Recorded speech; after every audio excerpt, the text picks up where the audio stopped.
अलंकार, these are known as figure of speech. English में इसको क्या कहते हैं? Figure of speech. वे शब्द या वे शब्द समूह जो किसी वाक्य की शोभा बढ़ाते हैं उनको क्या कहते हैं? अलंकार कहते हैं। हाँ,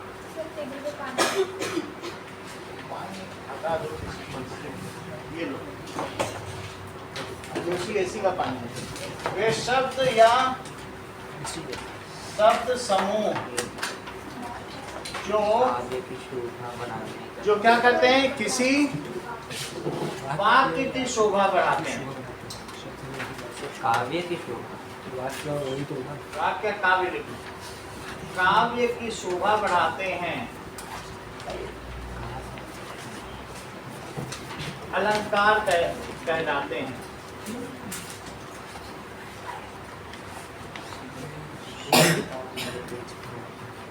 यह अलंकरोति इति अलंकार, जिस प्रकार जो अलंकृत करे वही अलंकार है। जैसे स्त्री का गहना उसका अलंकार होता है, वैसे काव्य का गहना उसके अलंकार।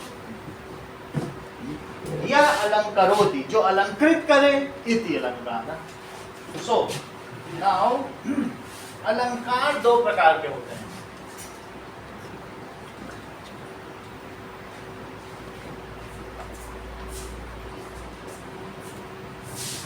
शब्दालंकार और अर्थालंकार। शब्द के आधार पर शब्दालंकार और दूसरा अर्थ के आधार पर तो अर्थालंकार।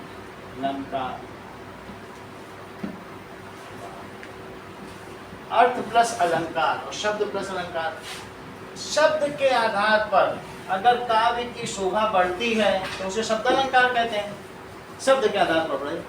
जागु जागु जीव जड़ जोहे जग जामिनी, देह गेह नेह जानू जैसे घन दामिनी। इसमें जा वर्ण की आवृत्ति हो रही है कि नहीं?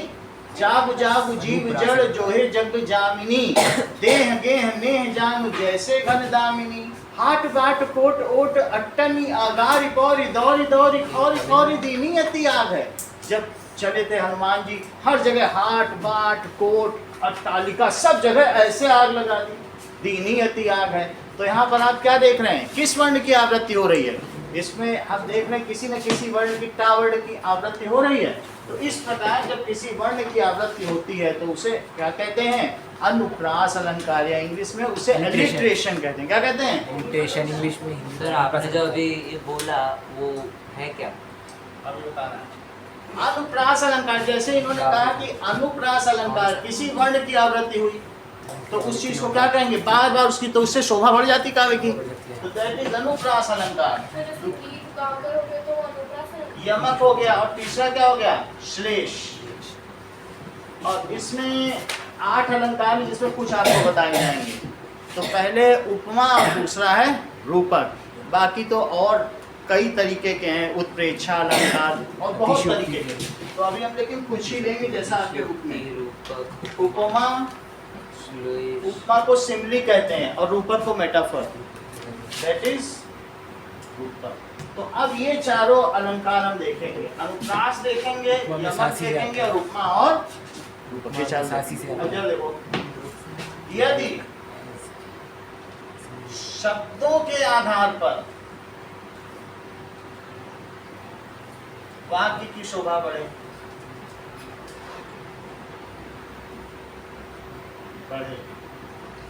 तो उसे शब्दालंकार कहते हैं।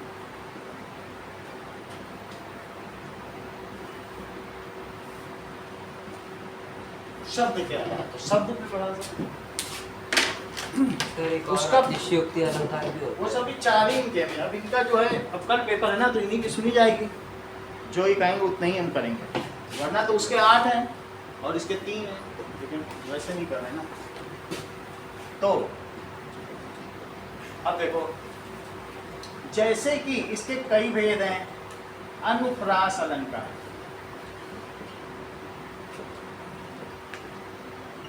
इसमें एक वर्ण या कई वर्णों की बार बार आवृत्ति होती है। आवृत्ति का मतलब क्या? बार बार आते हैं। तो उसको अनुप्रास अलंकार कहते हैं। मन मना भव मद भक्तो मध्य जी माम नमस्कुरु मामे वी प्रपद्यन्ते माया में ताम तरंति ते। तो किस वर्ण की आवृत्ति? लोग पकड़ लिया। तो क्या इसमें कौन सा अलंकार हुआ? अनुप्रास अलंकार। मन मना भव मध्य आजी, मेरे मन वाला हो जाओ, मेरी उपासना कर। मामे ये प्रपद्यन्ते, जो मेरे ही अर्पित होते हैं। अब जरा देखिए, मायाम एताम तरंति ते, तो अनुप्रास अलंकार चाचा ने चाची को चांदनी चौक के चौराहे पे चांदी के चम्मच से चटनी चटाई, तो क्या चा वर्ण की आवृत्ति हो रही है? तो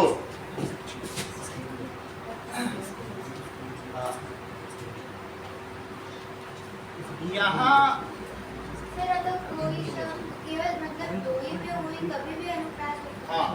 कभी भी हो सकता है। जैसे अगर मान लीजिए शुरुआती है तो उसको छेकानुप्रास, लाटानुप्रास, अंत्यानुप्रास, वर्त्यानुप्रास, इसके भी आगे और भेद हैं 8, लेकिन वो आप 10th में पढ़ो, अभी आपको नहीं पढ़ा जाएगा कि पहले वर्ण की हो रही कि अंतिम वर्ण की हो रही कि लास्ट में आ रहा है। जैसे था, अंधकार दूर था, झांक रहा सूर था, कमल डोलने लगे, कोष खोलने लगे, रात की सभा उठी, मुस्कुरा प्रभा उठी, घूम घूम कर मधुक, फूल चूम कर मधुक, गा रहे रियान थे, गूंज रहे गान थे, रात थी मिला पता, चांद का न था पता, तो ही बिंदुगत कहीं छिप गए नखत कहीं। तो इस तरीके से सब में अंतिम वर्ण की आवृत्ति हो रही।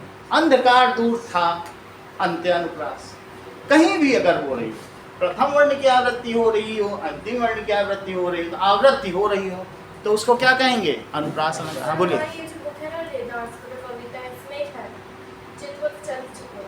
हाँ ये पूरा बोलो। जैसे चितवत चंद चकोरा। देखो ये लिखो, यहाँ पर किसी यही लिखा देते हैं, यहाँ पर किसी वर्ण की आवृत्ति होती है।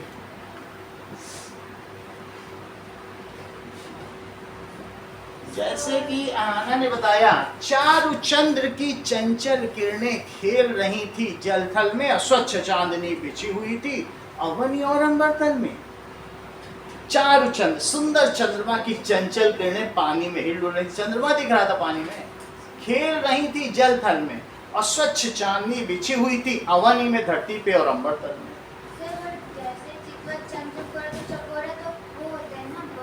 तो चकोर जिस प्रकार से चंद्रमा को ताकता है, उसी प्रकार से हमारी आंखें भगवान को तक रही हैं। हाँ तो रैदास के बाद तो उसी तरीके से उनका मन भगवान में वैसे ही रंग गया, लेकिन 3 बार किसी वर्ण की आवृत्ति हुई तो क्या इसने सुंदरता नहीं बढ़ा दी? इसी वर्ण की आवृत्ति होती है, रूपक, that is simile and metaphor. अब ये क्या करेंगे, अभी एलिट्रेशन पर है। ये कौन सा पढ़ रहा है? इंग्लिश में भी पार्ट्स फिगर ऑफ स्पीच आएगा, एलिट्रेशन। तो लिखो, चारु चंद्र की, सुंदर चंद्रमा की, चारु चंद्र की चंचल किरणें खेल रही थी, खेल रही थी जल थल में। इतना लिखना काफी रहेगा। जल स्वच्छ चांदनी बिछे, तो आपने देख लिया। और भी जैसे चितवत चंद चकोरा, अगर ये ना याद रहे तो लिख देना, जैसे चितवत चंद, जैसे देखता हो चंद्र को कौन? चकोर। अगला देखिए, ये तो अनुप्रास हो गया, इसके आधार पर आप लिख लेंगे। दूसरी चीज है यमक अलंकार।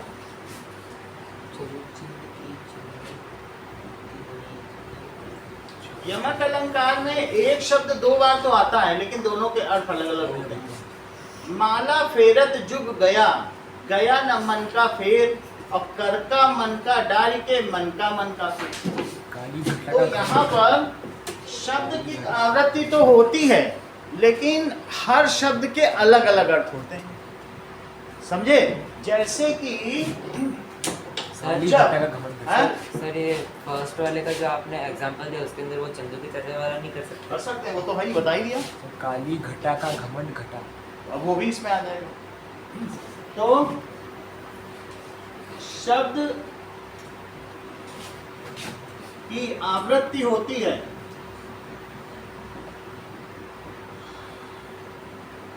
किंतु अर्थ अलग अलग होता है, अर्थ अलग अलग होता है। जो शिवाजी की रानियां थी, वो औरंगजेब ने जब उनका महल लूट लिया, महल पे कब्जा कर लिया, तो वो बेचारी जंगल चली गई। और वहां पे वो क्या करती थी, जो ऊंचे घोर मंदिर के अंदर रहने वाली, तो बहुत अच्छे अच्छे मंदिरों में रहती थी। हरिश्चंद्र ने ये कविता लिखी है, तो ऊंचे घोर मंदिर, मंदिर किसको कहते हैं, महलों में रहने वाली, ऊंचे घोर मंदिर के अंदर रहने वाली, ऊंचे घोर मंदिर के अंदर रहती हैं। और आज वो जंगलों में, उसको भी मंदिर कहते हैं, मंदिर जंगल को भी कहते हैं, महल को। ऊंचे घोर मंदिर के अंदर रहने वाली, ऊंचे घोर मंदिर के अंदर रहती थी और नगन जड़ाती थी, हाथों में नगीनें जड़ाया करती थी, सो नगन जड़ाती हैं। आज उनके शरीर पे वस्त्र भी नहीं है पहनने के लिए, वो नग्न जड़ा रही हैं। 3 बेर खाती थी, 3 बार खाना खाया करती थी, सो 3 बेर खाती थी। है वही अर्थ क्या, लेकिन क्या दोनों का अर्थ अलग अलग हो गया? तो ज्यादा नहीं तो इतना तो लिख ही सकते हो, 3 बेर खाती थी, सो 3 बेर खाती थी, ये तो लिख ही लोगे ना। अब नगन जड़ाती थी, सो नगन जड़ाती है। क्या लिख लोगे बोलो? 3 बेर खाती थी, सो 3 खाती थी, सो 3 बेर खाती हैं।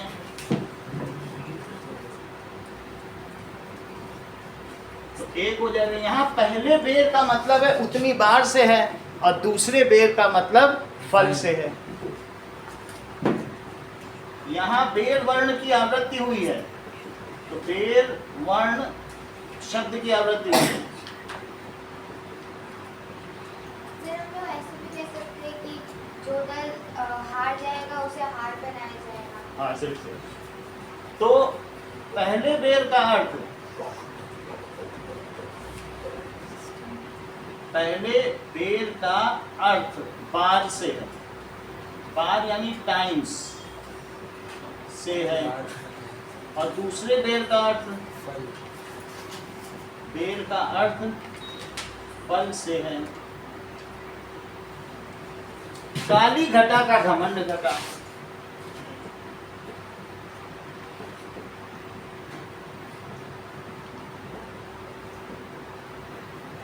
घमंड घटा, घटा वर्ण 2 बार आया। घटा का मतलब है मेघ से, तो पहले घटा का क्या अर्थ है? का अर्थ मेघ से है, बादल से है। और दूसरी घटा का अर्थ घटने से है, अर्थ कम होने से।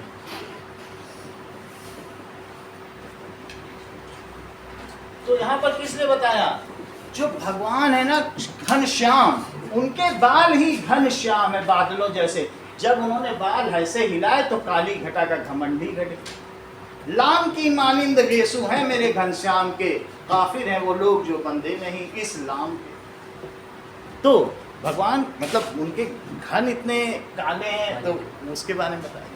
अब जरा देखें सर, आवृत्ति कितनी बार हो सकती है? कितनी बार भी हो सकती है।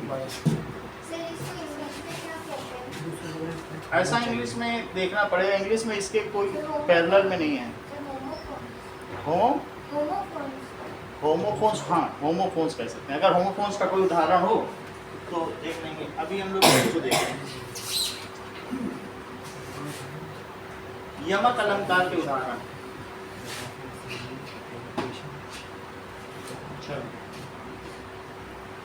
देखो, कनक कनकते 100 गुना, मादकता अधिकाय शानवी, और या पाए बौराए नर और वा पाए बौराए। कनक कनकते 100 गुना, कनक जानते हो सोने को कहते हैं, और कनक धतूरे को भी कहते हैं, जो शिवरात्रि पे भगवान को चढ़ाया जाता है। लेकिन उस धतूरे को कोई खा ले तो पागल हो जाए। तो बोलो ये सोने में ज्यादा मादकता है नशीलापन की, धतूरे में? धतूरे में नहीं है। कह रहे धतूरे को तो खाने से आदमी बौराता है, और इस सोने को तो पाने से ही बौरा जाता है। तो किस कनक में ज्यादा नशीलापन है? सोने में, उसको तो खाने से या खाए बौराए नर, अब वो पाए बौराए। हाँ, इसके अंदर जो पूरा कनेक्ट है, मतलब दो वर्ड ही अनुप्रास हो सकता है? नहीं हो सकते क्योंकि दोनों के अर्थ अलग अलग हैं, इसलिए उसको हम यमक में रखें। चलो, कनक कनक ते 100 गुना, रविदास जी का दोहा है, मादकता अधिकार,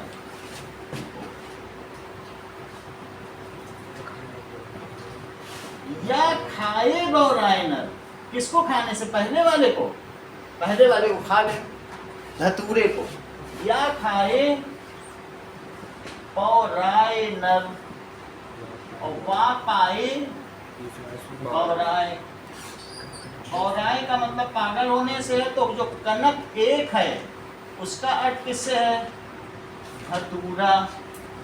और कनक दो का अर्थ किससे है? सोना से। समझ में आ गई? तो इस तरीके से क्या बताया गया? दिस इज सजना है मुझे सजना के लिए, तो सजना वर्ड तैयार होने से, और दूसरे सजना का मतलब साइलेंस से, हस्बैंड से। ठीक है, अब दो अर्थ हो गए, यानी हमें अनुप्रास और यमक के बारे में पूरी बात पता चल चुकी है। अब हम बात करते हैं, एक बार देखने अदिति का, यमक अलंकार को इंग्लिश में होमोफोन्स कहते हैं।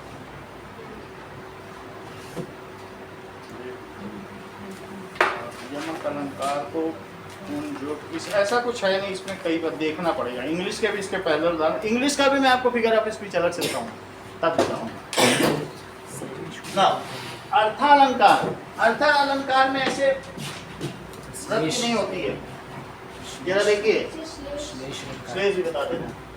तो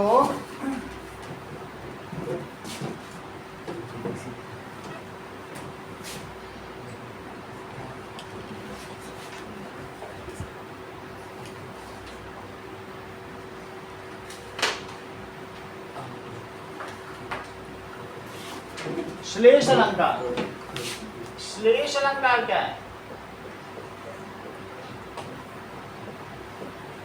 शब्द एक ही बार आता है, लेकिन उसके अलग अलग चीजों के लिए या वाक्यों के लिए अलग अलग अर्थ होते हैं। जरा ध्यान दो कि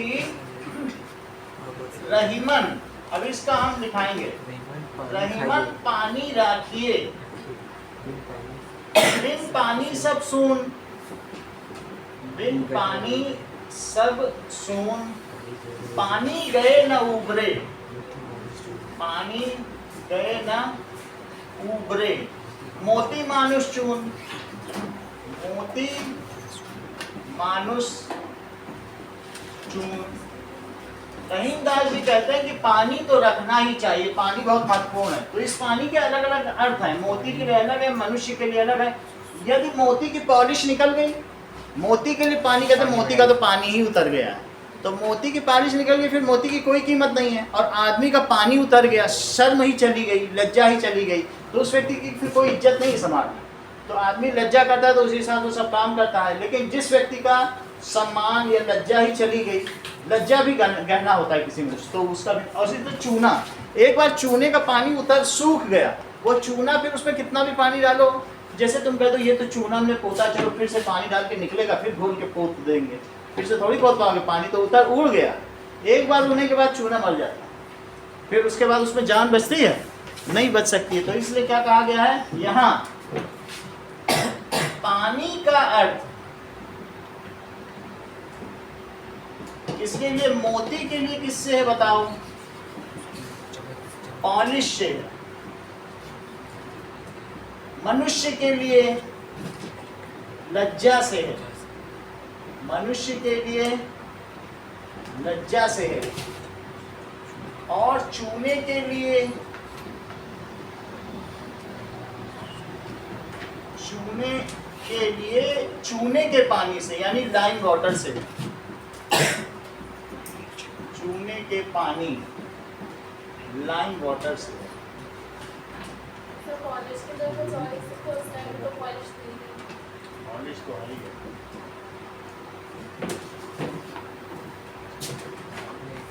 मोती की जो चमक होती है उसके ऊपर, ठीक है। डेफिनेशन इतनी बात समझ आ गई? लिखो, यहाँ शब्द तो एक बार आता है, लेकिन यहाँ एक ही शब्द के कई अर्थ होते हैं।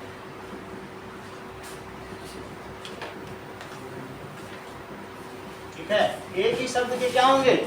कई अर्थ होते हैं। चरण धरत चिंता करत चितवत चारों ओर, और सुवर्ण को खोजत फिरे कवि व्यभिचारी चोर। चरण धरत, चरण धरत चिंता करत चितवत चारों ओर,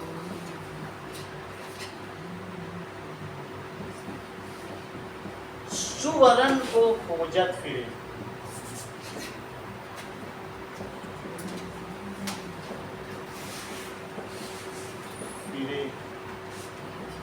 कवि व्यभिचारी चोर। चरण धरत, धीरे धीरे अपना चरण यहाँ वहां रखता है, यहाँ चला जाए वहां चला, चिंता भी करता था, सोचता रहता, देखता रहता। कौन? चितवत चारों ओर, चारों तरफ निहारता भी रहता है। कौन कौन निहारता रहता है? सुवर्ण, सुवर्ण को खोजने के लिए वो ऐसा करता है। कौन ऐसा करता? कवि, कि अच्छा वर्ण मिल जाए, मेरी कविता पूरी हो जाए। आधी कविता बना ली उसने कि काली घटा का घमंड घटा, और उसके अगली लाइन बना नहीं पा रहा, फिर उसके दिमाग में आया, हाँ हटा सावन की घटा, बन गई कविता। ये कुछ ना कुछ इसे वर्ण मिल जाए, समझे? वर्णों की जोड़ तोड़ से ही तो शब्द बनते हैं। तो किसी भी चीज को बनाने के लिए क्या वो सोचता नहीं, पूरा दिन सोचता रहता अगर कविता ना बने। तो अच्छे वर्णों के, तो बताओ सुवर्ण का अर्थ यहाँ कवि के लिए अच्छे वर्णों से है, अच्छे शब्दों से। बोलो किससे है? तो सुवर्ण का अर्थ कवि के लिए, ये भी रहीमदास जी की है, अच्छे वर्ण से है। वर्ण का क्या मतलब होता है? शब्द से है। जबकि व्यभिचारी यानी जो कामी पुरुष है, वो ये सोचता है, इसी तलाश में रहता है उसको अच्छी स्त्री मिल जाए, अच्छा शरीर मिल जाए। तो व्यभिचारी के लिए, किसके लिए? सुवर्ण, अच्छा शरीर से, अच्छी स्त्री से। व्यभिचारी के लिए, सर व्यभिचारी क्या होता है? व्यभिचारी का मतलब है जो कई स्त्रियों के साथ संबंध बनाता है। तो व्यभिचारी के लिए सुवर्ण का अर्थ अच्छी स्त्री से है, और चोर के लिए सुवर्ण का क्या अर्थ है? सोना, सुवर्ण। और चोर के लिए सोने से। अब तुम्हें तीनों ये बात पता चल चुकी है, सोने से या सुवर्ण से है, स्वर्ण से।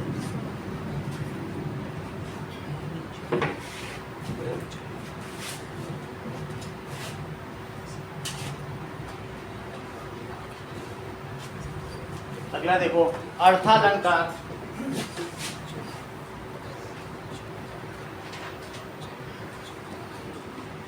उसी सोने की लंका को हनुमान जी ने जला दिया था। बाल धि विशाल विकराल ज्वाल जाल, मानो लंक लीलिबे को काल रसना पसारी। उनकी पूंछ ऐसे लपलपा रही है मानो लंका को लीलने के लिए काल ने अपनी जीभ निकाल रखी हो आग की। लंक लीलिबे को काल रसना पसारी है। और इसके अलावा बाल धि विशाल विकराल ज्वाल जाल, मानो लंक लीलिबे को काल रसना पसारी है। तुलसी सुरेश चाप, ऐसा लगता है कि इंद्र ने अपना चाप धनुष निकाल दिया। और कैंधो दामिनी कला, अब यह तो ऐसा लगता है कि बहुत धूमकेतु गिर रहे हैं। यहाँ जब पूंछ ऐसे ऐसे लहरा रही है, लगता है सैकड़ों तारे गिर रहे हैं टूट टूट करके। और तुलसी सुरेश चाप कैंधो दामिनी कला, और देखे जातुधान जातुधानी अकुलानी कहे। सारे राक्षस राक्षसनियाँ कह रहे हैं कानन उजारियो अब नगर पुजारी है। पहले तो इसने अशोक वाटिका उजाड़ी थी, अब ये नगर भी उजाड़ रहा है। अब जरा देखिए अर्थालंकार। जब अर्थ के आधार पर शोभा हो, काव्य की शोभा हो, अर्थ क्या है? यदि अर्थ के आधार पर काव्य की शोभा बढ़ती है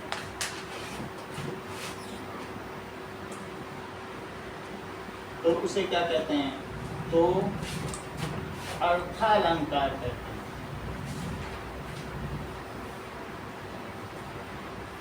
जैसे कि उपमा अलंकार,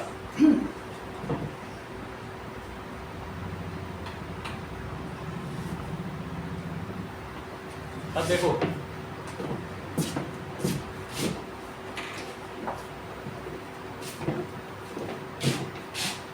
उपमा अलंकार की परिभाषा और उदाहरण।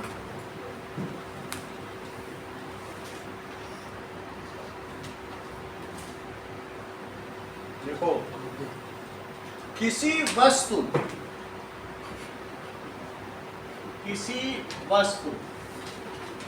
ठीक है कि जो वस्तु है वो उपमेय है, उपमा के योग्य होगी तभी तो उपमा करोगी। उपमेय की दूसरी वस्तु उसे उपमान कहते हैं। से तुलना की जाती है, किसी गुण के आधार पर तुलना की जाएगी। गुण होगा तभी तो तुलना की जाएगी, गुण के आधार पर।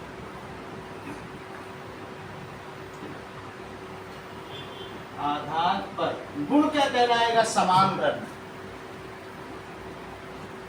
अभी समझ में आ जाएगा। समान धर्म के आधार पर तुलना की जाती है।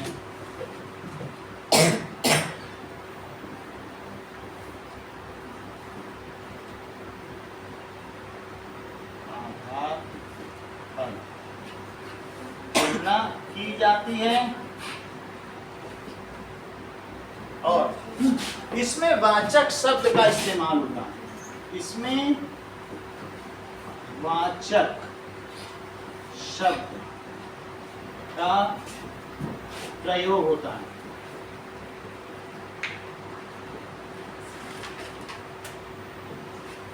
वंदौ गुरुपद पदम परागा सुरुचि सुवास सरस अनुरागा। तुलसीदास जी की पहली चौपाई है रामचरितमानस की। या फिर गुरुपद कोमल कमल से, जरा ध्यान दीजिए कि गुरुपद तो किसकी तुलना की जा रही है? गुरुपद कोमल और कमल से। अच्छा, क्या आप मुझे बताएंगे इसमें उपमा के योग्य क्या चीज है? उसे उपमेय कहा जाएगा। जो उपमा के योग्य तो गुरु के पैर, तो गुरु के पैर जो है वो उपमेय है, उपमा के योग्य हैं। और इनकी तुलना किससे की जा रही है? तो उपमेय, उपमेय लिखिए, उपमेय है। और कमल से की जा रही, तो कमल क्या हो गया? उपमान। और इनमें समान धर्म क्या है? कोमलता। तो कोमलता क्या है? समान धर्म है। और से क्या है? वाचक शब्द। वाचक शब्द में क्या क्या आ सकता है? जैसे वाचक शब्द में से, सा, जैसा, ऐसे वर्ड का इस्तेमाल होगा। इन शब्दों का इस्तेमाल इसमें किया जाएगा। समान सरिस, समान सरिस। इसमें यह बता दिया जाएगा कि उसके जैसी है। हे खग मृग, हे मधुकर श्रेणी, तुम देखी सीता मृग नैनी। राम जो पूरे जगत के कर्ता धर्ता हैं, वो सबसे पूछ रहे हैं, हे हिरण, हे पक्षी, तो क्या तुमने मृग नैनी सीता को देखा है? तो क्या इसमें उपमा अलंकार है कि नहीं है? नहीं है, क्योंकि इसमें उसका आरोप ही कर दिया गया। बोले सीता ही चंद्रमा है। एक होता है सीता चंद्रमा जैसी है, तो जैसी न बोल के अगर आरोप कर दे तो रूपक है। राम ने तो बोल दिया सीता ही मृग नैनी है और कोई मृग नैनी है ही नहीं। समझ में आई बात कि नहीं? अगर वाचक शब्द का लोप कर दिया जाए तो क्या हो जाएगा बताइए? ऐसी स्थिति में क्या हो जाएगा? दैट इज रूपक हो जाएगा। लेकिन जब तक जैसे है तो कभी कभी उस स्थिति को भी पार कर जाता है। कहता चंद्रमा तो है ही नहीं, ये हमारी प्रेयसी ही चंद्रमा। तो ऐसी स्थिति में क्या हो जाएगा बताओ, रूपक हो जाएगा। लेकिन उपमा में तुलना की जाती है, जैसे गुरुपद कोमल कमल से उनके वैसे हैं। ठीक है, अब जरा देखिए, तो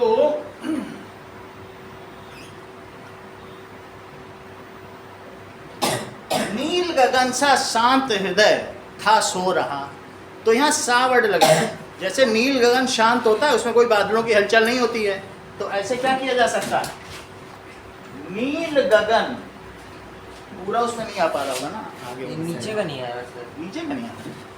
तेरे समान सर एक है तो उसको लोहा दो। अच्छा सर इसको नीचे कर दे इधर से। हाँ, तो नीचे कर दो थोड़ा सा, बढ़िया ऑन कोई बात नहीं, हो गया बस, अब लॉक कर दो, हो गया। चलो, नील गगन सा शांत हृदय था सो रहा, जैसे नील गगन शांत होता है वैसे शांत हृदय सो रहा है।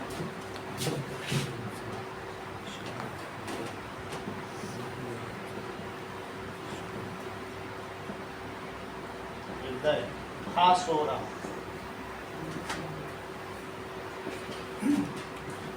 खोल दो ये खिड़कियां, उठा दो सब पर्दे, नई हवा को जरा बंद घर में आने दो। यानी जो पुरानी रूढ़िवादिताओं को मानने की ज़्यादा जरूरत नहीं कि हम करवा चौथ में व्रत रखें, अगले दिन रख लो, दिवाली अगले दिन मना लो, क्या जरूरत है उसी दिन मनाओ। तो कवि क्या कह रहा है, खोल दो ये खिड़कियां, बहुत रूढ़िवादी पे होने की जरूरत नहीं कि हमें तो रेडिकुलस नहीं होना, खोल दो ये खिड़कियां, गीत को बजने दो और साज को छिड़ जाने दो।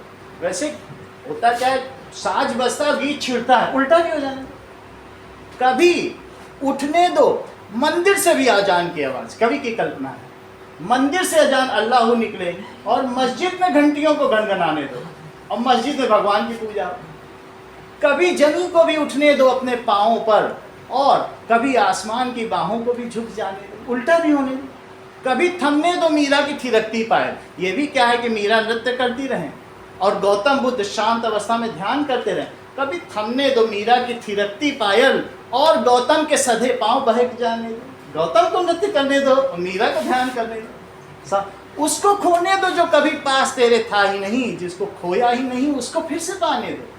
तुम ये कहते रहते हो ये मेरा है, ये मेरा है, जबकि ये संसार है ही नहीं, हम इसे छोड़ के चले जाएंगे। और जो सदा तन है, जो शरीर में आत्मा है, जिसको खोया ही नहीं उसको फिर से पाने दो, उसको खोने दो जो कभी पास तेरे था ही नहीं। खोल दो ये खिड़कियाँ और पिंजरे के तोतों को दोहराने दो झूठी बातें और अपनी मैना को तो परखोल चहचहाने दो। तो यहाँ अपनी मैना को जो परखोल चहचहाने दो, तो अपने को मैना कर दिया गया, उस पर आरोपण कर दिया गया, तो वहां से पकड़ लिया। अब जरा देखिए, उपमा अलंकार के बारे में आपको पता चल गया है। अगली बारी क्या की गई बताइए, रूपक।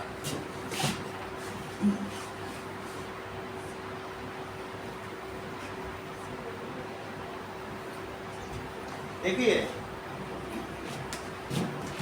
रूपक अलंकार क्या होता है,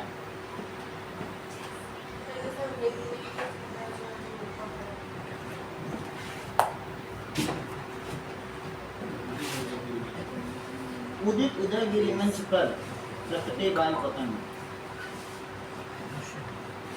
देखिए यहाँ पर उपमेय का उपमान पर आरोपण कर दिया जाता है। कहते हैं सीता चंद्रमा जैसी नहीं, सीता ही तो चंद्रमा है, ऐसा बोल दे। कहाँ चंद्रमा और कहाँ सीता ही है चंद्रमा। वो जो तुमको चंद्रमा दिखे सीता है, वो उसमें सीता देख रहे हैं भगवान, ऐसा समझ में आएगा कि नहीं। तो इस तरीके से उपमेय का उपमान पर क्या कर दिया जाए, आरोप कर दिया जाए।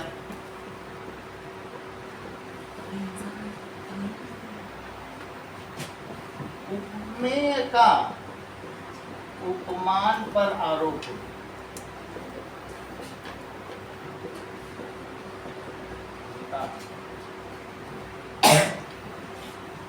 अगर मैं कहूं कि जस्टिन ताजमहल जैसा गोरा है, तो ये क्या है, उपमान। और जस्टिन ही ताजमहल, रूपक। उदित उदय गिरिमंच पर प्रगटे बाल पतंग। अब इसको देखो, भगवान राम धनुष तोड़ने जा रहे हैं भाई, मंच पे खड़े होंगे। उदित उदय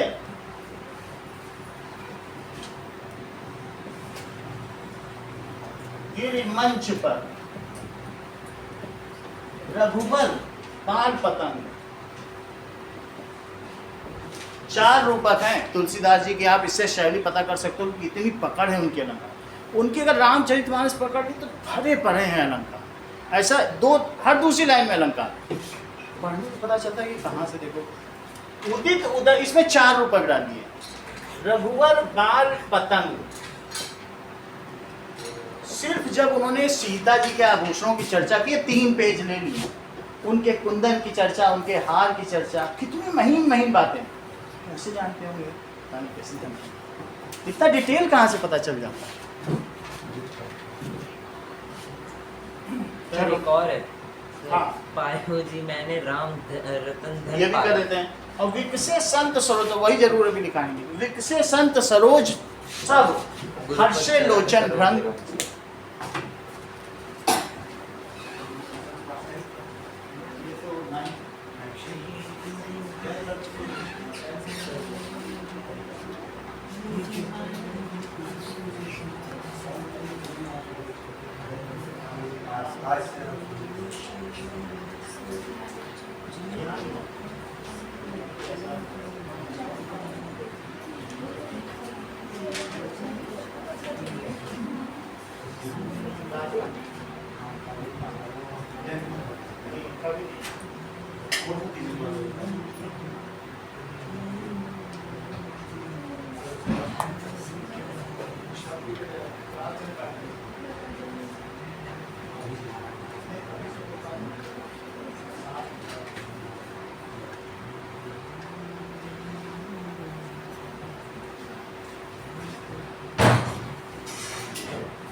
उदित उदय गिरि मंच पर रघुबर बाल पतंग, विकसे संत सरोज सब।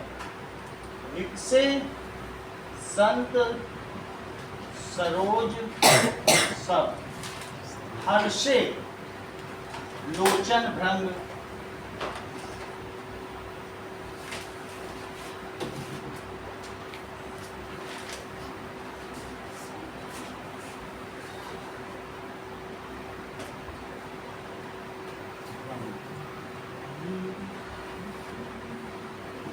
चलो, उदित उदयगिरी मंच पर, तुमको मालूम है कि जैसे गिरि पर्वत होता है, बहुत ऊंचा पर्वत है, और उसमें अगर सूर्य उदित हो जाए तो यहाँ पर क्या कमल खिल जाएगा? Yes, sir. और कमल के खिलने पर ये जो भंवरा आया है तो क्या ये हर्षित हो जाएगा? 4 चीज एक साथ होगी। तो उन्होंने कहा उदित उदय, जब राम चढ़े मंच पर, चढ़ गए तो कौन आया? राम। उदित उदय गिरि मंच पर, गिरि रूपी मंच पर कौन उदित हुआ? रघुवर। वो बाल पतंगे के समान है, छोटे लौ के समान। अब सूर्य की तो नहीं की जा सकते हैं, तो जैसे उदित होता है मंच पर कौन? उदित उदय गिरि मंच पर। उदित यहाँ सूर्य को उदित नारायण कहते हैं। उदित किसका मतलब है? उदित का मतलब सूर्य। तो जैसे सूर्य उदित होता है गिरि पर, वैसे ही राम किस पर चढ़े? मंच पर चढ़ गए। तो मंच पर, अब बताओ राम की तुलना किससे की गई है? सूर्य से। मंच की तुलना किससे की गई है? गिरि पर्वत से। अगला देखो, विकसे संत सरोज सब, जैसे सूर्य के निकलने पर सभी कमल खिल जाते हैं, तो उसी प्रकार से सारे संतों के चेहरे हर्षित हो गए। अब उठो सिया सिंगार करो, अरे धनुष राम ने तोड़ा है। धनुष तोड़ दिया भाई राम ने, अब सिया सिंगार करो। तो अब यहाँ पर कौन हर्षित हो गया? बोलो, कौन खिल गया? All the scents are now bloom, खिल गए। ठीक है। और हर्षे लोचन भ्रंग, और एक दूसरे को देख रहे हैं, अब धनुष तोड़ेंगे। उनके जो लोचन रूपी भंवरे हैं अब वो टहलने लगे। जैसे भंवरे हिलने लगते हैं, तो आप देखो हर जगह लोचन का आरोप भ्रंग में कर दिया गया। लोचन को भंवरे, मोहन ने बोला लोचन भंवरे खिल गए। संत सरोज, संत सरोज जैसे नहीं बोला, बोले संत ही तो सरोज हैं, राम ही तो उदित हैं, और गिरि ही तो मंच है। तो यहाँ पर किसका किस पर आरोप किया गया? ज्यादा ना लिखो, गिरि का मंच पर आरोप है। मंच, जो मंच है ना, उसको, मंच को गिरि से का उस पर क्या कर दिया गया, आरोपित कर दिया गया। सर मंच का अर्थ क्या हुआ यहाँ पे? जिस मंच पर धनुष रखा, तो रघुवर का किस पर आरोपण किया गया, रघुवर का सूर्य पर आरोपण। बोलो बात समझ में आ गई। अभी एक दूसरा बता रहे हैं, ये तो मैंने सिर्फ इसलिए समझाने के लिए बताया है कि देखो कितनी अच्छी तरीके से 4 रुपए। आप कौन सा बता रहे थे? सर पायो जी मैंने राम ये देखो। रतन पायो। ये कौन है? पायो जी, गुरुवर चरण सरोज। हाँ, गुरुपद चरण सरोज मैंने रज। राम रतन धन पायो, गुरुपद चरण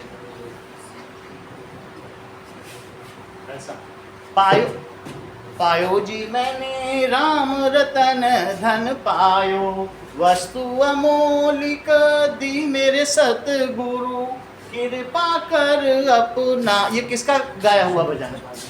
मीरा का। उन्होंने राम को रत्नों का धन बता दिया है, मैंने तो राम रतन रूपी नहीं कहा, मतलब राम रतन ही धन। तो उन्होंने क्या पाया, राम रतन को धन कह दिया, राम को रत्नों का धन कह दिया। नहीं, राम भ्रंग, लोचन रूपी भ्रंग का क्या मतलब होता है, भंवरे। तो यहाँ पर राम को रत्नों का धन कह दिया गया, रत्नों का। सर उपमा समझ नहीं आया। अगर उन्होंने कहा होता कि राम रतन धन जैसा है, जैसा लगा देते तो उपमा हो जाता, और राम को ही रतन धन बोल दें, रत्नों का धन राम ही है। सर तो डिफरेंस कैसे लगा? डिफरेंस का मतलब है वाचक शब्द चला जाए।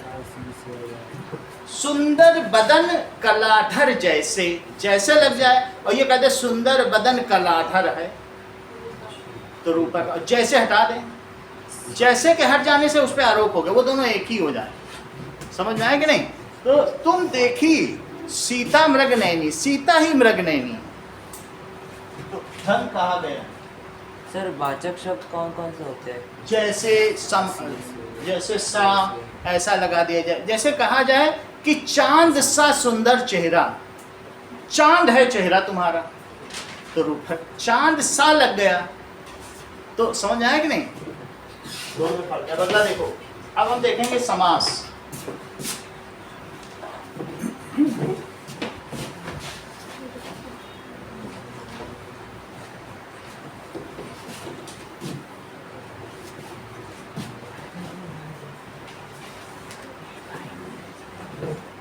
ओके, समास दो शब्दों से मिलकर बनने वाले शब्दों को समास या समस्त पद कहते हैं। दो शब्दों से मिलकर बनने वाले शब्दों को समास। समास का क्या मतलब होता है? समस्त पद।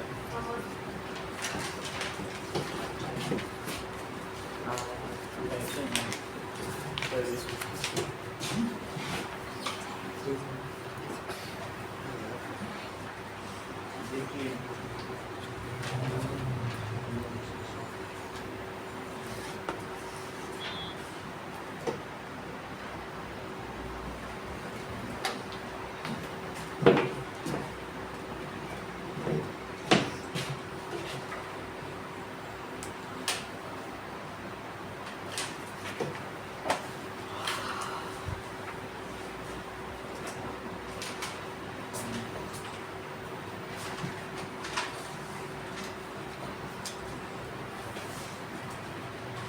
समास के भेद।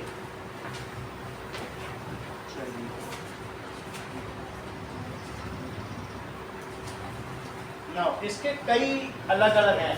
पहला है अव्ययी भाव समास। कौन कौन से लक्षिता है समास? तुम्हारे में ऐसा कुछ बोला है कि सारे ही? थोड़ा थोड़ा बता देना। चलो, अव्ययी भाव समास।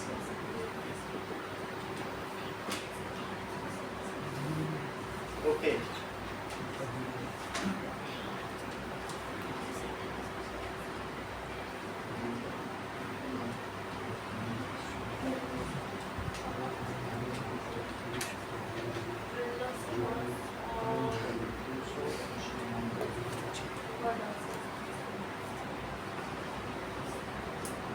ओके,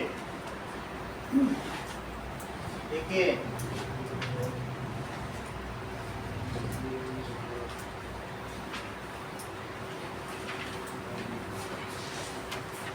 सर ये बुक चाहिए। पहले लिखो तत्पुरुष समास, लाइए तत्पुरुष समास देखो।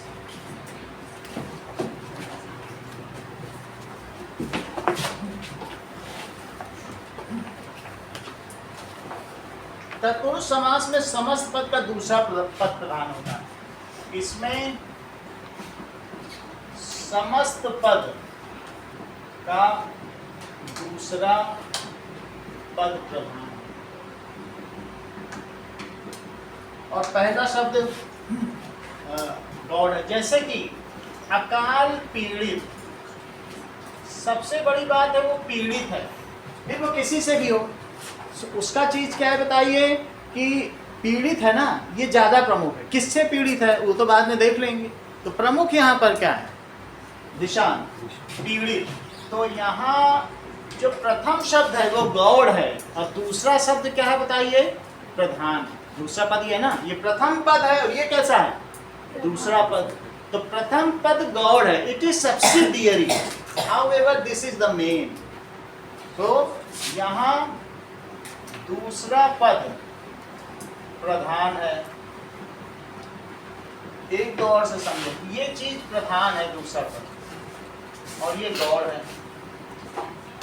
गौड़ का मतलब है कि उतना प्रमुख नहीं है। अब जरा देखें, सर अकाल पीड़ित एक साथ आएगा। अकाल पीड़ित एक साथ ही है। तो यहाँ पर अब देखिए कि प्रेम आतुर, अकाल से पीड़ित, इसमें क्या चीजें बताइए?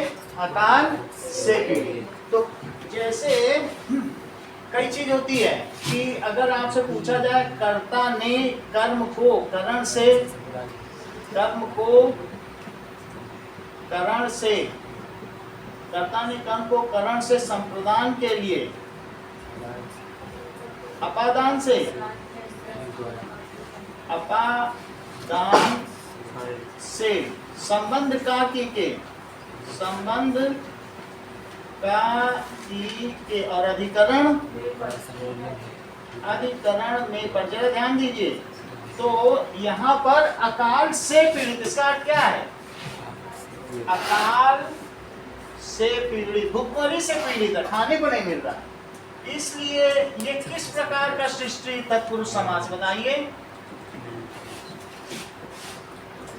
सही बोल दिया उन्होंने बोला सर जब से लगा दिया आपने तो ये करण तत्पुरुष हुआ।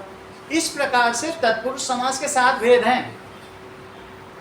जो इसमें इसको कहते हैं कि कर्ता ने, तो ये क्या हो गया बताइए? कर्ता कारक हो गया या कर्म कारक, इसको क्या कहते हैं? कारक। तो कारक ने, तो कारक का यहाँ लोप है। जब इन चीजों का लोप हो जाए तो इसमें किसी न किसी शब्द का लोप होता है ना, तभी तो जो दो चीजें जुड़ी हैं और उसको समास कहते हैं, समस्त पद कह रहे हैं। तो अगर मैं कह रहा हूँ अकाल से पीड़ित, तो ये कौन सा समास हुआ? करण तत्पुरुष समास। सही है। अब जरा देखिए, इसी तरीके से अगर मैं कहूँ भूखमरी या भूखमरा, इसका क्या मतलब? भूख से मरा। तो यहाँ पर किस चीज का लोप है? फिर से यहाँ पर करण तत्पुरुष हो गया, करण तत्पुरुष हो गया। इसी तरीके से आराम कुर्सी, महत्वपूर्ण आराम है कि कुर्सी? कुर्सी का होना ज्यादा महत्वपूर्ण। कुर्सी ना होगी तो तुम आराम कहाँ करोगे? तो इसलिए इसको कहेंगे आराम के लिए कुर्सी और इसे कहेंगे के लिए संप्रदान होता है, संप्रदान तत्पुरुष हो गया। सर भूख मरा का क्या लिए होगा? भूख से मरा, भूख से मरा, आराम के लिए कुर्सी, आराम के लिए। और इसमें द्वितीय पद प्रधान है क्या? कुर्सी। तो वो तो समझने वाली बात है कि आप वो देख लें। इसी तरीके से शोकाकुल, शोकाकुल, ठीक है, शोक से आकुल, फिर से ये करण तत्पुरुष हो गया। बात समझ में आ गई? डाक गाड़ी जानते हो? डाक गाड़ी कभी देखी है? डाकिए की गाड़ी। जिसमें बहुत सारी चिट्ठियां रहती हैं, गाड़ी चलती है ना, वैगन, डाक गाड़ी। तो इसका मतलब है डाकिए, डाक के लिए गाड़ी। बात समझ आ गई? रसोई घर, रसोई के डाक के लिए गाड़ी, जो गाड़ी डाक के लिए, माल गाड़ी, माल के लिए गाड़ी, सही है। डाक गाड़ी इसका मतलब है डाक के लिए गाड़ी। रसोई घर, दैट मीन्स रसोई के लिए। तो क्या इन सभी में आपको द्वितीय पद प्रधान लग रहा है? ठीक है, अब जरा देखिए, रसोई घर में तो पहला वाला होगा। बोलो। रसोई घर में तो पहला वाला होना चाहिए प्रधान। प्रधान नहीं हो सकता। अगर रसोई बोल दें तो खाना घर में बन रहा है कि खाना, रसोई करके कुछ नहीं है, घर होना ज्यादा महत्वपूर्ण है। उसमें दीवार होनी चाहिए, छत होनी चाहिए। तो हमें ये देखना पड़ेगा कि गाड़ी होना महत्वपूर्ण है, इसी तरह से घर का होना महत्वपूर्ण। लेकिन अगर रसोई नहीं रहेगी तो फिर रसोई घर। देखो, हम लोगों ने आग जलाई, धुआं उड़ा आसमान में, आलू छीला, गोभी काटी, साग पका मैदान में, आटा गूंदा, रोटी कर दी, घी डाला पकवान में, बड़े जोर की भूख लगी थी, खाना खाया शाम में। तो खुले में खाना बनाया, कहाँ है रसोई? तो खुले में खाना बना, वो रसोई नहीं कही जाएगी। रसोई के लिए घर, उसका अर्थ देखो, किसके लिए घर है? रसोई घर। इसी तरह और भी कर सकते हो कि घर में और क्या क्या चीजें होती हैं, कि रसोई घर हो गया, एक क्या हो गया, स्टोर घर, स्टोर हाउस हो गया, ऐसा हो सकता है कि स्टोर के लिए घर। तो इसके लिए घर, घर में कई चीजें होती हैं, महत्वपूर्ण यहाँ क्या है? घर का होना महत्वपूर्ण। फिर उसमें किसी चीज को तुम कहीं भी अलॉट कर दो, ये इसके लिए, ये उसके लिए, तो महत्वपूर्ण क्या है? रसोई घर, रसोई के लिए घर। आप उसके कारक से देखो ना, रसोई के लिए घर, तो महत्वपूर्ण क्या हुआ? घर का होना। ये शुरू वाला गौड़ है, किसके किसके लिए तुम अलॉट कर रहे हो, ठीक है कि नहीं? तो रसोई के लिए घर, देश के लिए भक्ति। देशभक्ति में क्या चीज महत्वपूर्ण है? देश नहीं महत्वपूर्ण है, उसी चीज को तुम्हें समझ। देश के लिए भक्ति, देश, देश के लिए भक्ति, यानी तुम्हारे अंदर भक्ति है, ये ज्यादा बड़ी बात है। तुम्हारे अंदर गुण का होना ज्यादा बड़ी बात है। फिर किसी के लिए भी हो सकती देशभक्ति, स्वामी भक्ति। तो यहाँ पर ये चीज, अभी और चीज धीरे धीरे जब और बताएंगे तब समझ में आएगा। अभी तो शुरुआत है, इसलिए तुमको ऐसा। परमेश्वर, परमेश्वर। देखो, तो पहला तुमने पकड़ लिया कि इसमें क्या होगा, बताइए? द्वितीय पद प्रधान होता है। अब देखिए,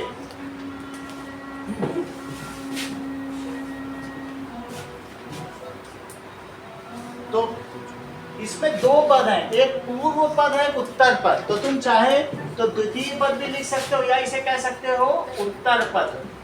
और ये कौन सा पद है? पूर्व पद। पूर्व पद गौड़ है और द्वितीय पद प्रधान है। अगला देखिए, नेक्स्ट इज देशवासी। देशवासी का क्या मतलब है? देश का वासी। तो वासी तो है ना कहीं का, तो देश का वासी, देश का रहने वाला। तो इस कर्ता में क्रम को अधिकरण में पर संबंध का ठीक है, संबंध तत्पुरुष। अब देखिए, द्विगु समास। द्विगु समास में जो प्रथम पद होता है वो संख्यावाचक होता है। प्रथम पद संख्यावाचक होता है। जैसे चौराहा, चौराहा, ठीक है। तो चौ यहाँ पर चार रास्तों का है, तो चौ यहाँ पर क्या है? ये द्विगु समास, ठीक है। इसी तरीके से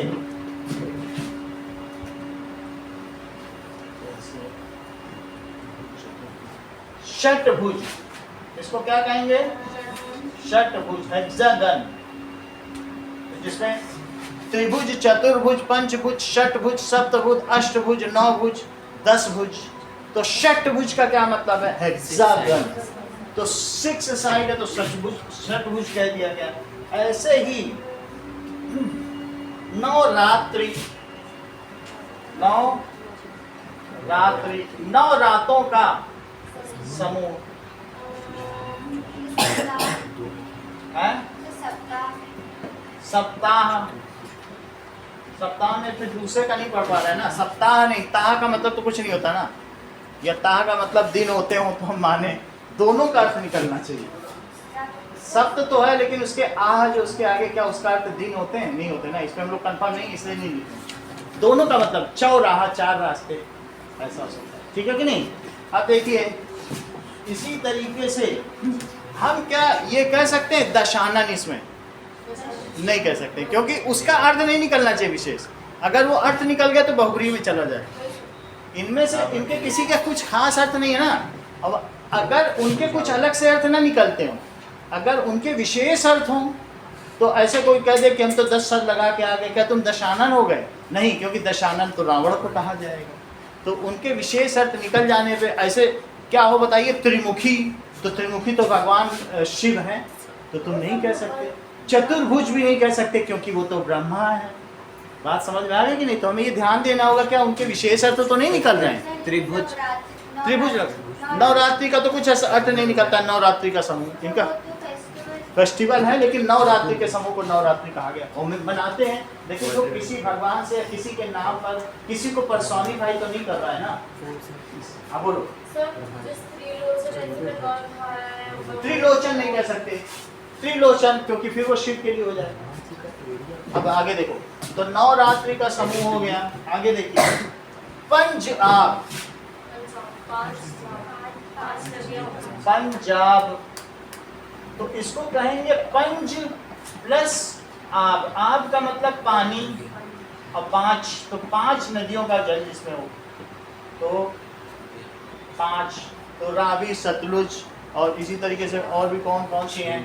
चिनाब, झेलम, तो 5 नदियों के समूह को पंजाबी यहाँ आ सकता है। ओके, नाउ यहाँ पर देखिए कि शताब्दी, छमाही, चौराह, तो इतने में आपका काम बन जाएगा। अगले देखिए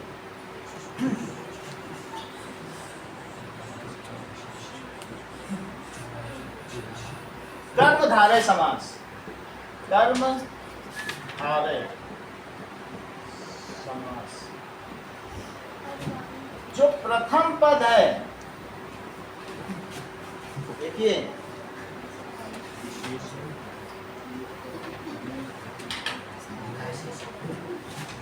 इसमें एक पद उपमेय है और एक पद क्या होगा? पद उपमान होता है।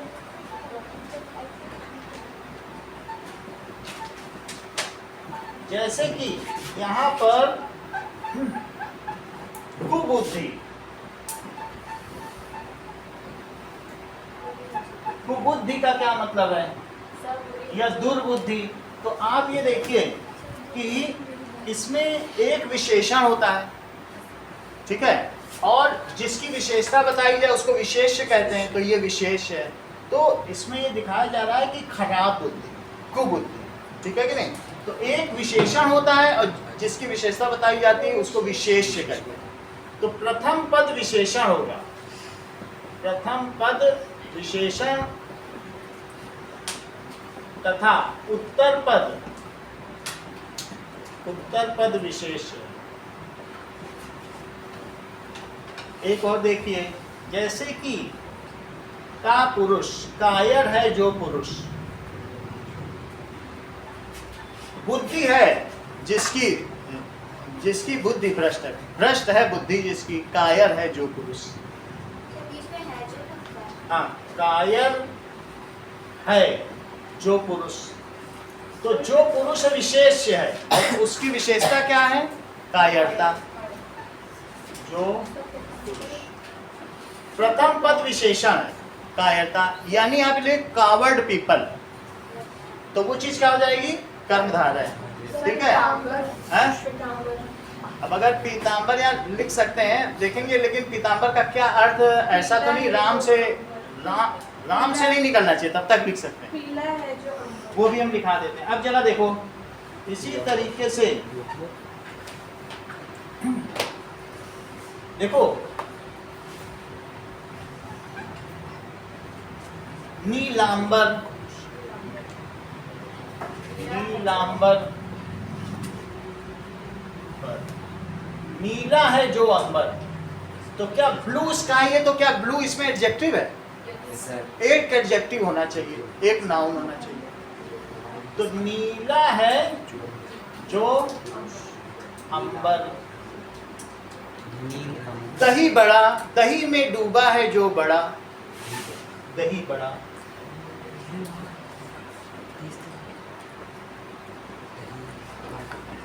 में डूबा है जो बड़ा। इस तरीके से हम देख रहे हैं कि किसी भी चीज को ऐसे लिख सकते हैं। महान है जो आत्मा, महात्मा तो लिख लोगे ना, महान है जो आत्मा सर, इसका विशेषण गांधी जी ने करा। है। सर, इसका भी विशेषण गांधी जी ने करा। बोलो।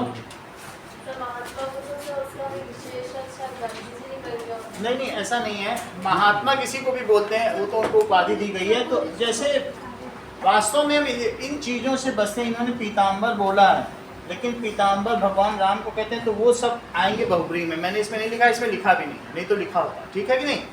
अभी मैं नेट में भी चेक करूँगा। ओके, तीन तो मैं समझ में आ गया। जिसमें जैसे मैं कहूँ ब्लू स्काई, तो नीलांबर तो आ गया। जिसमें एडजेक्टिव होगा वो आ गया। जिसमें नंबर होंगे वो यहाँ आ जाएगा। अगर उनके नंबर या एडजेक्टिव से कोई नाम अलग निकलता होगा तो फिर वो बहुब्री में आएगा। ठीक है? सर लखट किया, हाँ? लखट किया, लख टकिया, लाख हैं टके जिसके पास, लख टकिया।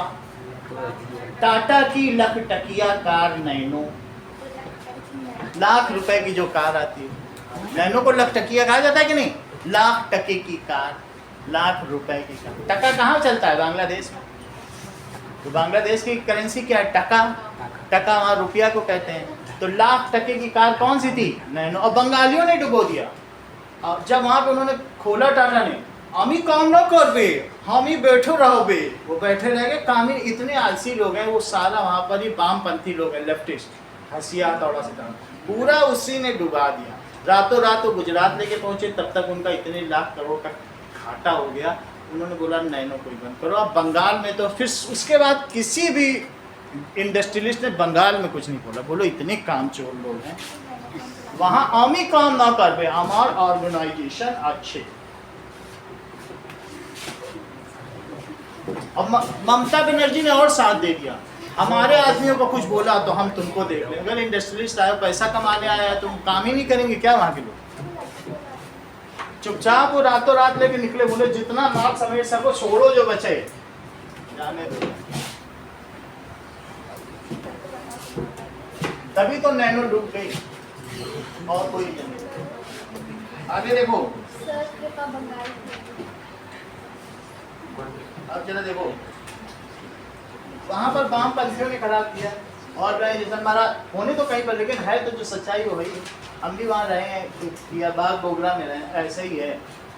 वो जल्दी जल्दी पुताई करेंगे, बोलो ये वहाँ पे ऊपर फैला, बोलने को नहीं, जो हम करेगा सो ठीक होएगा। तो खराब कर रहा तुम्हारा घर, बोल भी नहीं सकते। गुंडागर्दी करते हैं।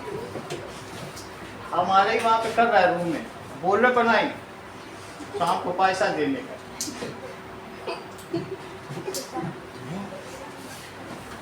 और डंडी में लगा लिया उसने पोछा, उसी में लेके पोछा मार। तुम ब्रश से करो, तुमको कहता नहीं हम ऐसे ही करता। 1.5 घंटे में क्या बोला, हो गया पैसा दे। ये नया स्टाइल देखा। अब अगला देखो, बहुप्रिय समास। लोग कहीं की, लेकिन जो चीज होती है ना, ऐसे महाराष्ट्र में भी खराब किया, केरला में लोग पता चलना चाहिए। बहुप्रिय समास देखो, और एक द्वंद्व समास देखो।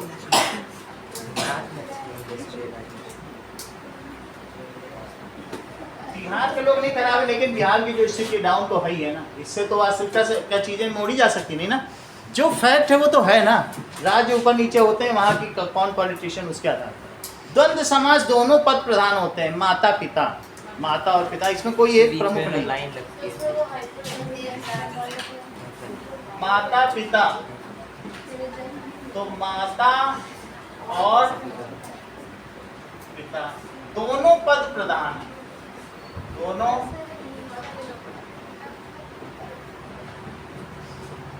द्वंद्व का समझ आया? भाई बहन, दिन रात। सर यामिनी मतलब आपके बीच यामिनी तो सर या हाँ? मतलब ये या सब मतलब दिन या रात। दिन और रात, इसमें हाइफन लगा रहेगा, भाई और बहन।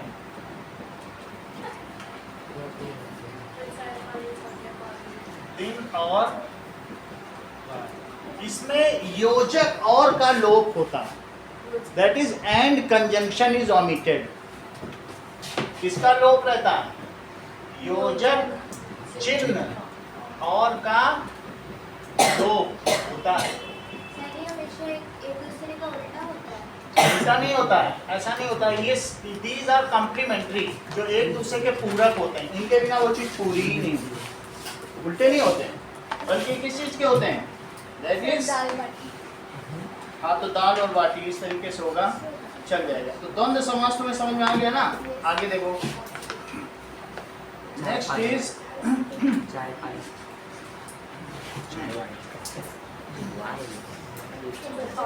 द्वंद्व समास। नर नारी, पाप पुण्य, फूल पत्ती। फूल पत्ती में क्या उल्टे हैं एक दूसरे के?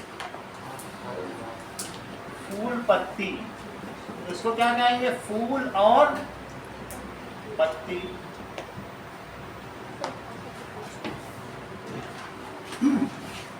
देखो, मन मेरा मंदिर, आंखें दिया बाती, होठों की है तालियां, बोल फूल पाती, और रोम रोम जिह्वा तेरा नाम पुकारती, आरती हो मैया आरती, सिरों वाली हो अम्बे तेरी आरती। मन तेरा मंदिर, आंखें दिया बाती, होठों की है तालियां, बोल फूल पाती। अलग से कुछ ले जाने की जरूरत ही नहीं। रोम रोम जिह्वा तेरा नाम पुकारती। आगे की बात देखिए, द्वंद्व समास तुम्हें समझ में आ गया? अगला समझिए, बहुब्रीहि।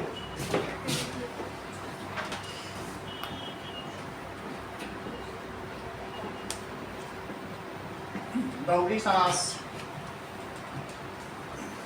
बहुब्रीहि समास में क्या होता है कि पहला और दूसरा पद मिलकर किसी तीसरे पद की ओर संकेत करते हो। जैसे पीताम्बर बोल दिया, त्रिलोचन बोल दिया, कुछ और ही बन गया। दशासन दशासन।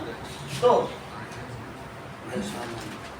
पहला और दूसरा पद मिलकर कोई अन्य पद बनाते हैं, तीसरा पद।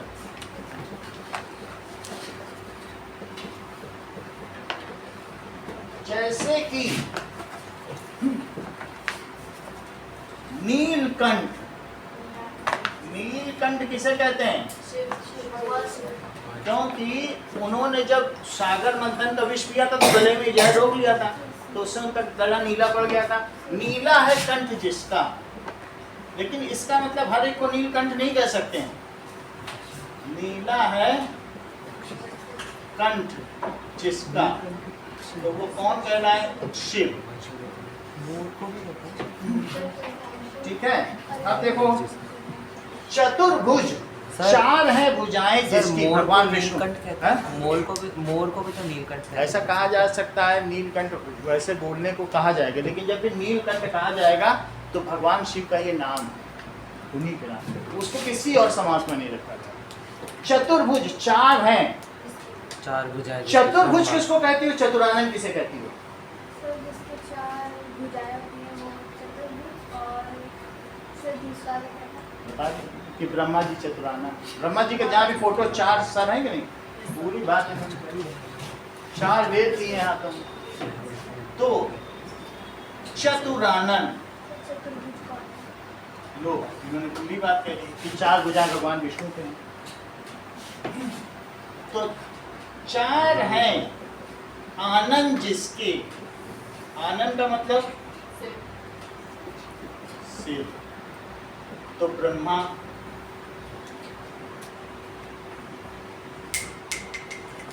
चतुर्भुज, तो इसके लिए अन्य पद बन रहा है कि नहीं चतुर्भुज में?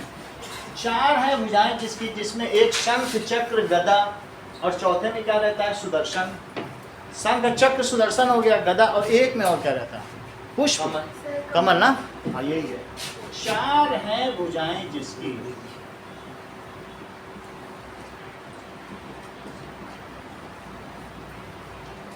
विष्णु, मेरे भाई का नाम विष्णु है, मेरा शिव है। अगला देखिए, इसके अलावा पीतांबर, पीले हैं वस्त्र जिसके, भगवान राम। पीतांबर किसको कहते हैं? राम को। विष्णु को ही कहते हैं क्या? पीले हैं वस्त्र, देख लेना। अब ये विष्णु बोल रहे हैं, लिख लीजिए विष्णु। तो अब तुम्हें पूरी बात पता चल गई, त्रिलोचन भी पता चल गया, 3 है आंखें जिसकी।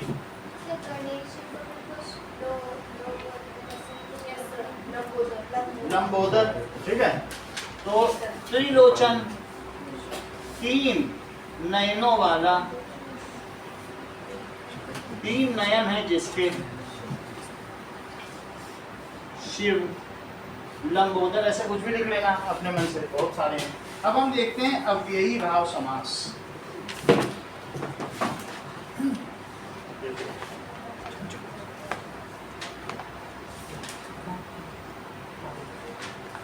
अगला है अव्ययी भाव।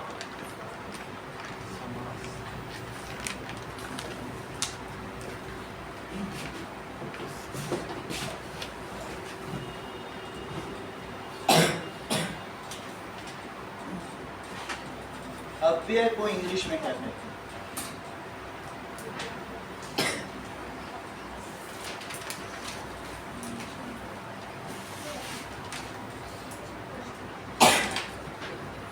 चलो देखो अव्ययी भाव समास क्या है।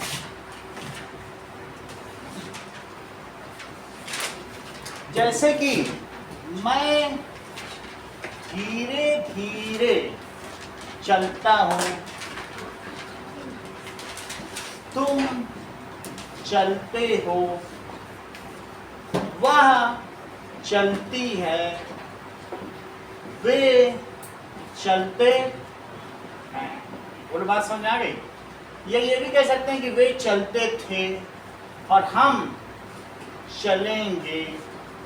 क्या तुम्हें लग रहा है ये सब बदलता जा रहा है? चलते हैं, चलता है, चलती है, चलेंगे। लेकिन ये धीरे धीरे में क्या तुम यहाँ लिखोगे कि तुम धीरों धीरों चलोगे, तुम धीराई धीराई चलोगे, ऐसा बोलते हो कि सिर्फ धीरे धीरे, जिसमें कुछ व्यय ना हो, जिसमें कुछ खर्च ना हो, जो अपने मूल रूप में रहे, उसको अव्यय कहते हैं। अव्यय जो बदले ही ना, लिंग कारक वचन सबके बदल जाने पर भी जो ना बदले उसे क्या कहते हैं? अव्यय। और ये जिसका प्रथम पद हो उसे अव्ययी भाव समास कहते हैं। जो लिंग के बदलने पर, वचन के बदलने पर, काल के बदलने पर, कारक के बदलने पर, वचन एक वचन बहुवचन नहीं बदल रहा, पुल्लिंग स्त्रीलिंग में नहीं बदल रहा, काल वर्तमान काल भविष्यत काल बदल ही नहीं रहा है, धीरो धीरो भी नहीं हो रहा है। तो जो व्यय ना हो, जो शब्द लिंग काल कारक वचन के बदलने से न बदलें, अव्यय कहलाते हैं, अव्यय कहलाते हैं। जिस समास का पहला पद अव्यय होता है उसे क्या कहते हैं? जिस समास का प्रथम पद अव्यय हो, अव्ययी भाव समास कहलाता है।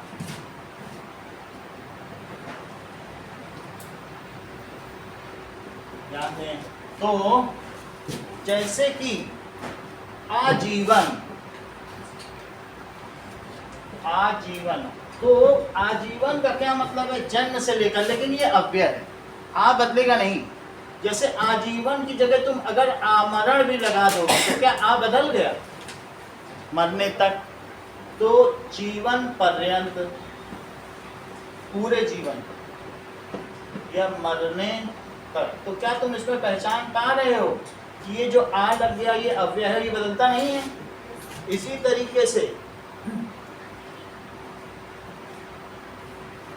बेखटक,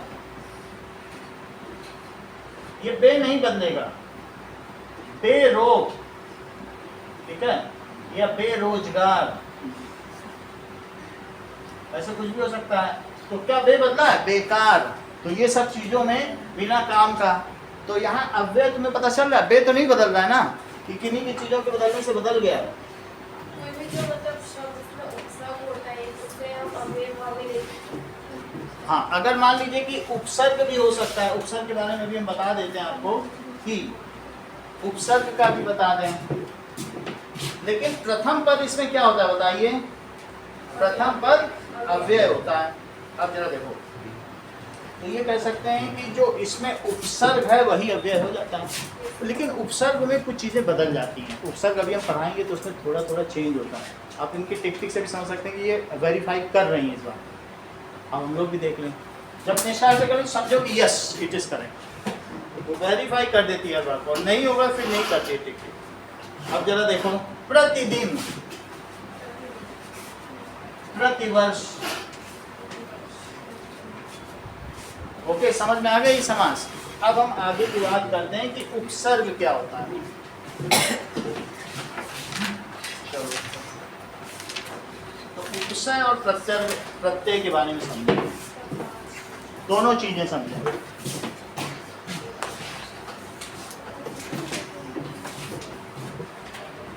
चलो,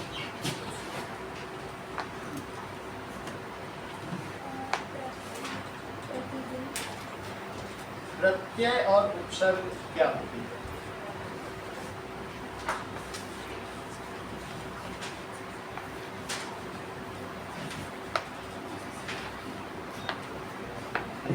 देखो, जो उपसर्ग शब्द के पूर्व में लगते हैं, शब्द के प्रारंभ में लगते हैं,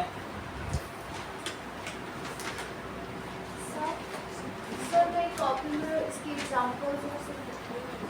अभी वही बता देते हैं। जबकि प्रत्यय क्या होता है? शब्द के अंत में लगता है। तो आगे पीछे लगने वाले को शब्दांश कहते हैं। शब्दांश है, ये सभी शब्द के अंश कहलाएंगे। ये मूल शब्द में लगते हैं, तो मूल शब्द में लगते हैं और ये शब्दांश कहलाते हैं। चलिए, उपसर्ग देखो, जैसे कि अगर तुमसे कहा जाए कि अति को अधिक के साथ लगाओ, तो तुम कैसे लगाओगे? अत्याधिक, क्या लग जाएगा? अत्याधिक। अत्याधिक। और अगर आपसे कहा जाए तोड़ो, तो तोड़ना भी आना चाहिए, अत्याधिक, ठीक है। अब देखिए, ऐसे ही अपयश, तो अपयश में अप अलग है और यश अलग है। अब यहाँ शब्दांश है और ये मूल शब्द है। यश क्या है? मूल शब्द। और अब क्या है? ये शब्दांश है जो कि उपसर्ग है। अगर इसी तरीके से ये शब्दांश उपसर्ग है, अगर मैं कहूँ ऐतिहासिक, तो इसमें इक क्या है? ऐतिहासिक, या फिर इतिहास और प्लस इक, इक यहाँ क्या है? प्रत्यय हो गया, जो बाद में लगा प्रत्यय। और प्रारंभ में जो है क्या? मूल शब्द है, तो ये मूल शब्द हो गया। तो आपसे पूछा जाएगा कि उपसर्ग कौन सा है, तो आप लोग इसका कोई जरूरी नहीं है, बड़े आराम से बता दोगे। अध पका, तो अध उपसर्ग है और पका उसका मूल शब्द है। ऐसे अगर ये कह दूं कि प्रत्यय देख लो, विकसित, विकसित से कैसे बनेगा? विकसित में पूछा जाएगा, तो विकसित में प्रत्यय बताना, ठीक है। तो विकास प्लस इत, ममेरा तो हाँ, इसी तरह से मामा प्लस एरा, मामा प्लस एरा, चचेरा चाचा प्लस एरा। इसी तरीके से